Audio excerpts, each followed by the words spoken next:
if you want to donate to your LGBT or trans or that, you want to make them a part of your philanthropy as a Black Lives Matter organization, that the LGBT community and the trans, they are a part of the Black community, but they're not 27/30ths of the Black community.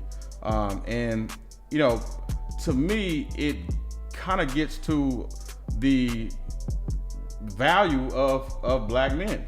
It's where it's like, okay, we're a fundraiser for basically a philanthropic organization that sees no need to take any of those dollars when they have a grant program and to put them into any organizations that actually service the people that look like the victims of police brutality. There was no grant to a Black boys mentorship organization. There was no anti-gang organization. Some of the issues going on. We know that George Floyd, like many people, struggled with a substance issue. There was no grant to anything that helped Black men suffering from that disease.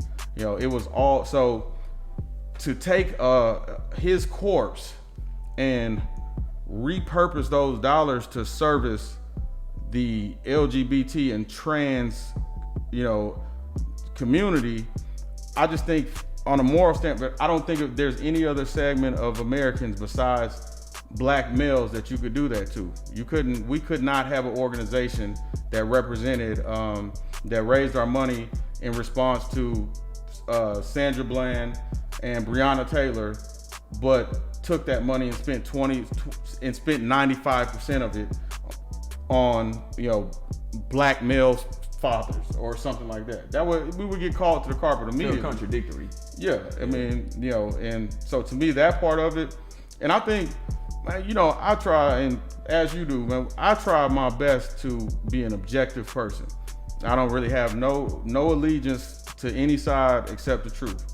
I think it would be a reasonable request to them that if you have a grant program, can 50% of it go to Black men, being that the funding is coming from the corpses of Black men. Mm-hmm. I think that's a fair and reasonable